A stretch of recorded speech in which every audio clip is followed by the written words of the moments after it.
এই দেখুন তালে বড়া নিয়ে চলে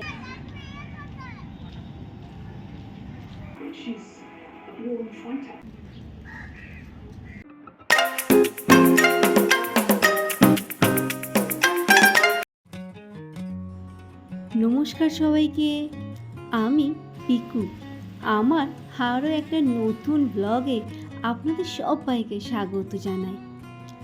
আজ শনিবার, আর শনিবারের সকাল থেকেই আমি আমার ব্লগটা শুরু করে দিলাম। গুড মর্নিং সবাইকে। আজ সকাল থেকে কিন্তু আমি ব্লগটা শুরু করে দিলাম। এখন বাজে সকাল 6:30। আর যেহেতু আজ শনিবার, রিওকে নিয়ে যাব ওর কোচিং সেন্টারে, কিন্তু বৃষ্টি হচ্ছে বাইরে, কি করে যাব নিজেই বুঝতে পারছি না।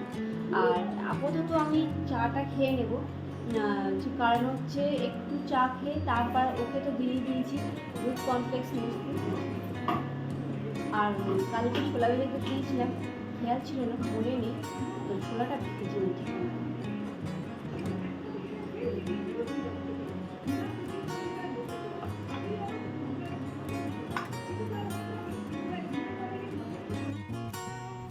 এখন বাইরে কিন্তু বৃষ্টি হচ্ছে, সেই জন্য ভাবলাম বসে না থেকে রান্নাটা তাহলে চাপিয়ে দিই।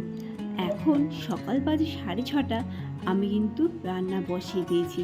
আর বারবার চেক করে দেখছি বৃষ্টি একটু কমলো কি না। এখন কলকাতাতে যেখানে সেখানেই কিন্তু বৃষ্টি হচ্ছে, কিন্তু শ্বশুরবাড়িতে কাল ফোন করেছিলাম, বলল ওখানেও নাকি এক ফোঁটাও বৃষ্টি নেই। এখন রান্না বলতে ডাল সিদ্ধ চাপিয়ে দিয়েছি, আর হচ্ছে ভাতটা কী করবো বুঝতে পারছি না, কারণ এসে না অনেক কষ্ট হয়ে যায়, দিয়ে ঘরের তো কোনো কাজ হয় না, প্লাস হচ্ছে রান্না বান্নাটা আমি ভাবছি এখন কিছুটা এগিয়ে রাখবো। আর আমার মানে যে প্লেয়ার খেলতে যাবে সে কী করছে তাকে চলুন তাকে একবার দেখে নিন। ছোট বাচ্চারা কিন্তু বড়দের দেখে শিক্ষাটা নেয়।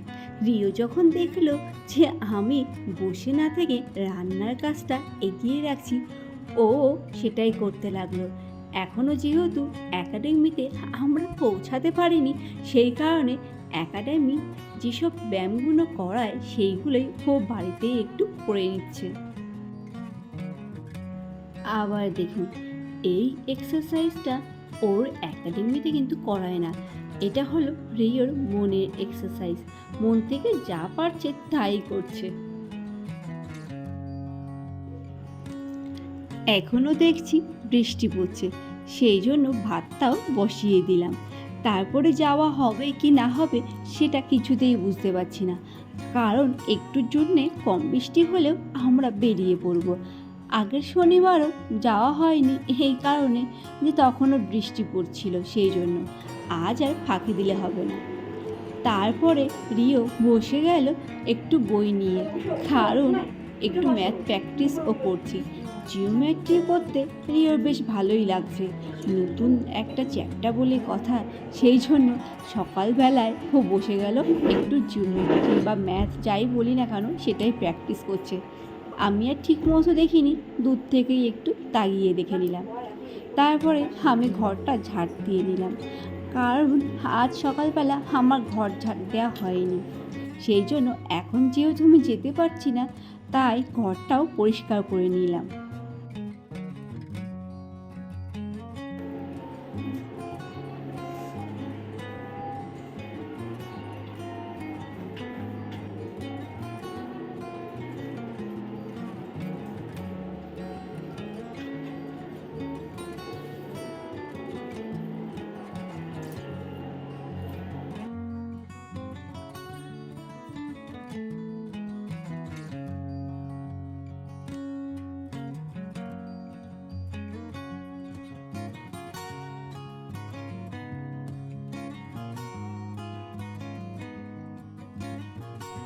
বাড়িতে ছোট বাচ্চা থাকলে ঘরবাড়ি একটু না বেশি পরিমাণে নোংরা হবে, আর তার উপরে যদি বাচ্চা কাঁচি নিয়ে কাগজ কাটার কাজ করে, তাহলে তো সেই বাড়ি সব সময়ের জন্যেই অপরিষ্কারই থাকবে।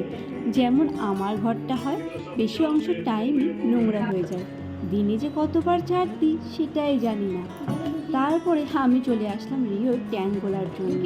এখানে একটু আমি ঠান্ডা জল মিশিয়ে দিয়েছি আর খাওয়ার জলের বদলেও অল্প করে ঠান্ডা জল দিয়ে দিয়েছি, কারণ খেলার সময় প্রখর রোদের মধ্যে ওদের জল পিপাসা পায়। সেই সময় হালকা একটু ঠান্ডা জল পেলে ওদেরও কিন্তু বেশ ভালো লাগে। আর ট্যাংটা আপনার শরীরে এনার্জির কাজ করে, সেই জন্য এটা স্যার কিন্তু বলেছে মাস্ট দিতেই হবে। সেই জন্য আমি প্রথমে গ্লাসে গুলে নিয়েছি, তারপর বোতলের মধ্যে ঢেলে দিয়ে দেব।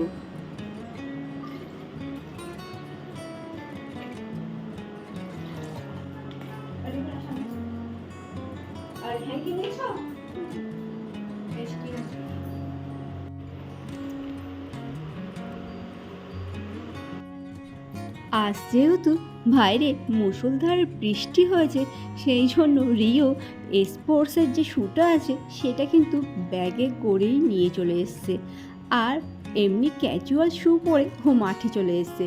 তারপরে ও জুতোটা চেঞ্জ করে নিচ্ছিল ওখানে। আর আমি যে এত ঘামা ঘেমে গেছি এই রোদের মধ্যে, তাই একটু স্পঞ্জ করে নিচ্ছিলাম। কে বলবে এত সুন্দর আকাশ দেখে যে 1 ঘন্টা আগেও বৃষ্টি হচ্ছিল, আর এত সুন্দর আকাশের দৃশ্য আমি শেয়ার না করে পারলাম না। সবাই একই রকমের ড্রেস পরে আছে বলে আপনারা বুঝতেই পারছেন না যে রিও কোনটা। অনেকেই কিন্তু কমেন্ট করে বলেছেন রিওকে চিনতে পারছি না। তো এখন যে ব্যাগটা ধরে আছে আর স্যার যাকে বুঝিয়ে দিচ্ছে, আর এখন দেখুন রিও কিন্তু ব্যাট পুরো ধরে আছে। তো যে ব্যাট করছে ওই হচ্ছে রিও।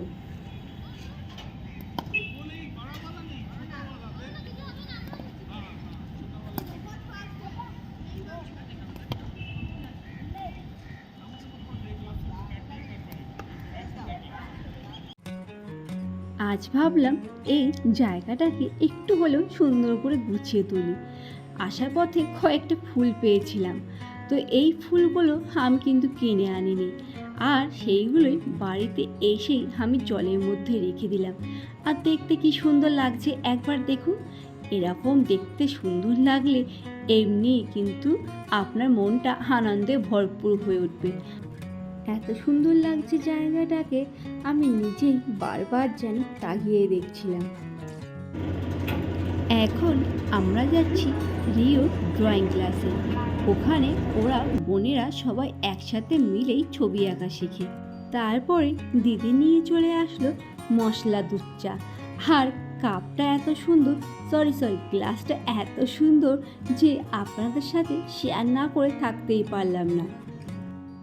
বাড়িতে ফিরে রিওর অবস্থাটা একবার দেখুন।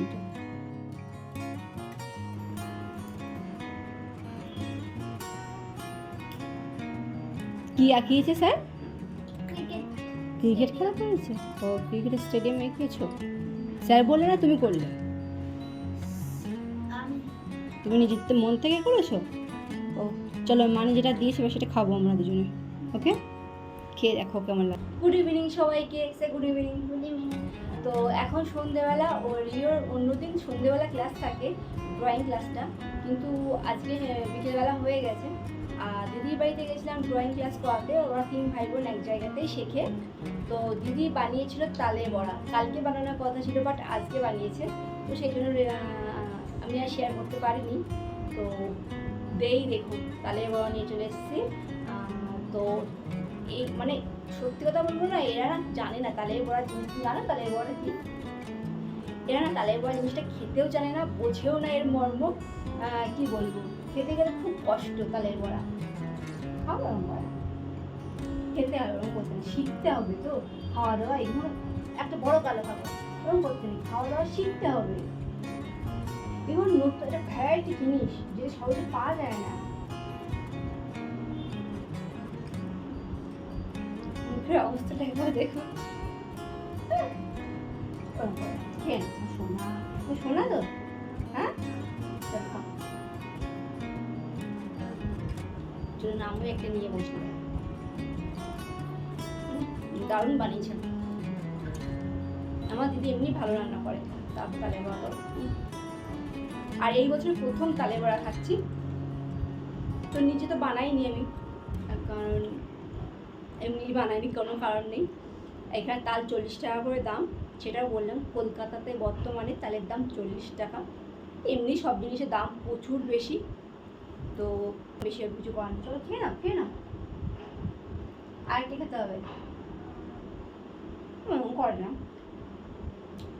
ঠিক আছে, আমাদের খেতে থাকি। আর এখন একটাই কাজ, বই নিয়ে বসবে, তাছাড়া কোনো কাজ নেই আর। গুড নাইট সবাইকে, টাটা, বাই বাই, সে গুড নাইট।